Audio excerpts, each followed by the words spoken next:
Ներկայում լայն կապով զարգանում է արհեստական բանականությամբ ստեղծված պետօրգանային տիպեր կոչված հոլովակները։ 2024 թվականին տեղի ունեցած նախագահական ընտրություններից առաջ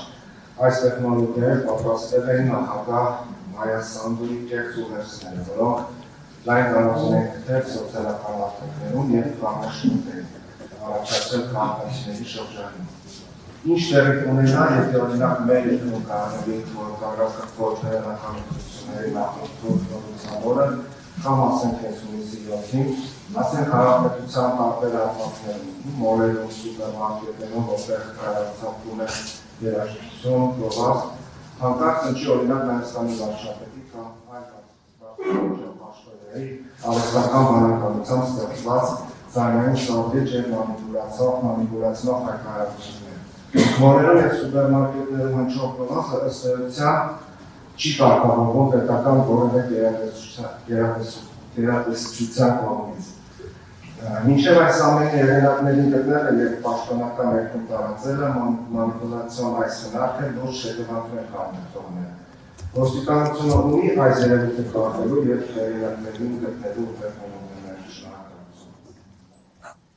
Շնորհակալություն հարցադրման համար, իրականում խոսում ենք հիբրիդային սպանալիքի դրսևորման մասին։ Մենք այո, բավական ակտիվ երկխոսություն ունենք Մոլդովայի մեր գործընկերների հետ, որպեսզի հատկապես նախընտրական այս ժամանակահատվածում կարողանանք ցանկացած, այսպես ասեմ, սցենար, որ տարբեր նաև երկրների օրինակում դիտարկվել է, տեղյակ լինենք դրա մանրամասներին եւ կարողանանք դա լինի մեզ համար բացահայտելի, կանխատեսելի եւ հետեւապես կառավարելի։ Այս մասով բնականաբար արհեստական բանականությունով գեներացվող նյութերը մասն են կազմում դրա եւ մեր գործընկերները այս ազդակը եւս փոխանցել են։ Կարծում եմ լուծումը ցանկացած իրավիճակում մեր հանրության հետ բաց, թափանցիկ երկխոսության ապահովումն է եւ ցանկացած իրավիճակում նմանատիպ մանիպուլատիվ հաղորդագրությունների նաեւ ճիշտ գրագետ արձագանքը եւ այս պայծրությամբ է վստահաբար տեղակ է, որ տարբեր մանիպուլատիվ նյութեր են գեներացվում եւ կառավարությունը այդ քաղաքականությունն ունի, որ մենք ավելի բաց երկխոսություն ենք շարունակում վարել մեր հանրության հետ, որպեսզի այս մանիպուլատիվ նյութերը ուղղակի երկար կյանք չունենան պրակտիկայում ապրելու եւ մեր հանրությունը եւս հասկանա, թե ինչպիսի դրսեւորումներ կարող են դեռ նաեւ առաջիկայում սպասվել։ Ինչ վերաբերում է կոնկրետ լրության օրը կանոնների խախտմանը, բնականաբար կա օրենսդրական կոնկրետ գործիքակազմեր կանոնների խախտման մասով։ Իհարկե, արհեստական բանականության պայմաններում մի փոքր ավելի դժվարացել է իրավապահ համակարգի աշխատանքը, բայց մենք ջանում ենք կատարելագործելու մեր կարողությունները, որպեսզի այսպիսի իրավիճակները մեր տեսադաշտում լինեն եւ նաեւ ռեակցիան հետեւի դրան։ Տիկին Սարգսյան, հաջող եւ լրատվությունը կարգավորելու նպատակով օրինակ ծառայության աշխատակից արդեն ցույց է տալիս, ասենք արմունիցի ներքո եւ Ղուրգանստանում այդ պայմաններում ներգրկվում է բողոքելու, ասում են, որ դիմում ներկայացնի, բայց հաջող վարորդները քաշքշուկի կամ ժամանակաշրջանի պատճառով չեն գնում այդ ճանապարհով, ոստիկանությունը ինչ-որ քայլերանգում է այս խնդիրը լուծելու համար եւ նաև օրորի դիվերանսագործությունների թիվն է ավելանում հատկապես անշահամասների շրջանում խաղերի տեսքով կամ այլ սոցիալական հարթակների միջոցով այս մասնավորաճի պայմաններում կա բավարար տեխնիկական եւ մասնագիտական ռեսուրսներ, շահագործությունները կանխատեսելու համար։ Շնորհակալություն հարցադրումների համար։ Առաջինի դեպքում ես ուղիղ առանց որևէ այլևայլությունների կպատասխանեմ, որ ոչ։ Չենք նախատեսում ոչ մի բան առաջին հարցի մասով, որովհետև յուրաքանչյուրը ինքն է իր իրավունքների պաշտպանության մասով միջոցներ ձեռնարկում եւ եթե քաղաքացին չի ուզում դիմում ներկայացնել, որ իր իրավունքները պաշտպանվեն, այդտեղ պետական մարմինը չի կարող քաղաքացու փոխարեն ստանձնել իր իրավունքների պաշտպանության գործիքակազմի կիրառումը։ Եվ հետեւաբար ստանդարտ է համաշխարհային մակարդակում, որ եթե դու կոնկրետ վարչական ակտի մասով չունես համաձայնություն, դու պիտի առնվազն դիմես, որպեսզի վարչական մարմինը դիտարկի, քննարկի քո անհամաձայնությունը։ Այս մասով ես կարծում եմ, որ մեր քաղաքացիները, եթե ուզում են իրավունքների պաշտպանությունն ավելի լավ իրացնել, պիտի շարունակեն դիմում ուղղակի ներկայացնել, ընդ որում բազմաթիվ են նաև են քաղաքացիները, որոնք նույնիսկ փաստաբան են վարձում, փաստաբանով են դիմումներ ներկայացնում, այսինքն ամեն անձ ինքն է որոշում իր պաշտպանության եղանակը եւ չդիմելը եւս պաշտպանության եղանակ է, այսինքն անձը ուղղակի հրաժարվում է իր իրավունքի պաշտպանության մեխանիզմն օգտագործելուց։ Ինչ վերաբերում է կիբերհանցագործություններին,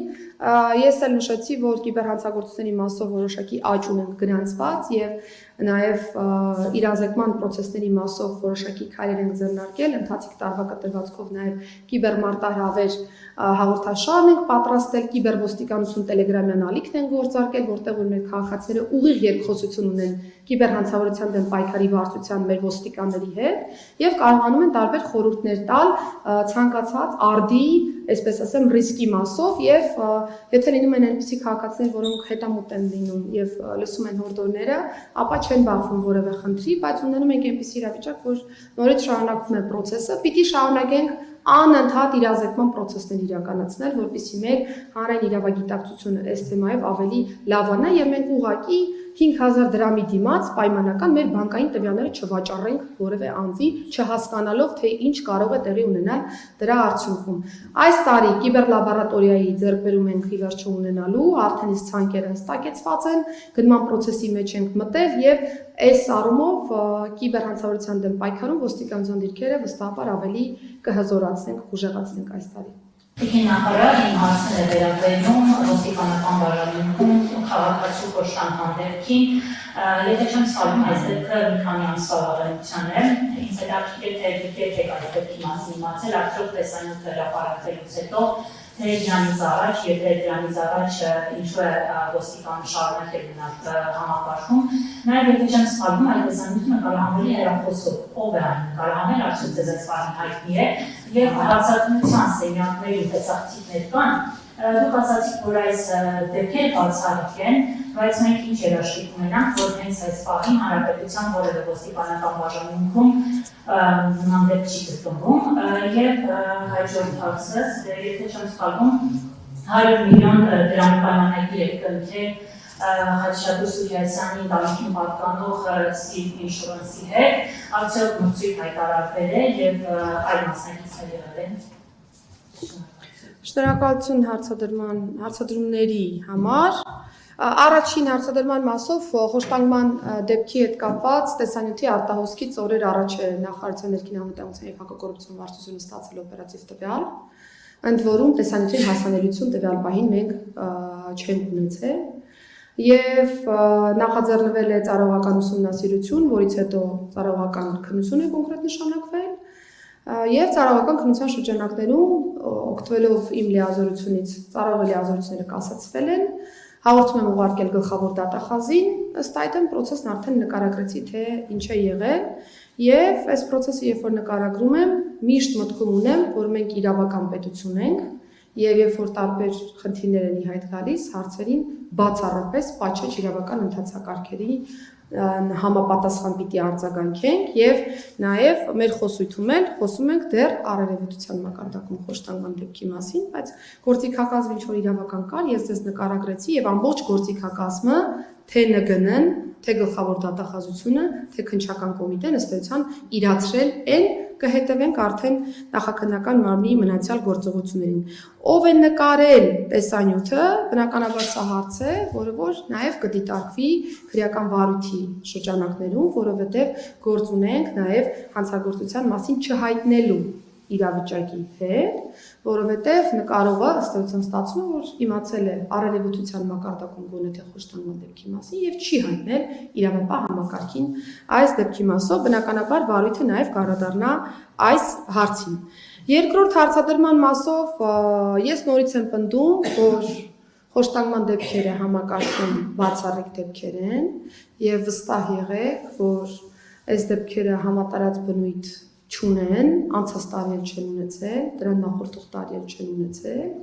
Այո, մենք առանձին դեպքեր ունենք եւ այդ դեպքերով աշխատում ենք, դրանցով կան նախաձեռնված վարույթներ, ծառայողների լիազորություններ կան կասեցված եւ այսպես շարունակ։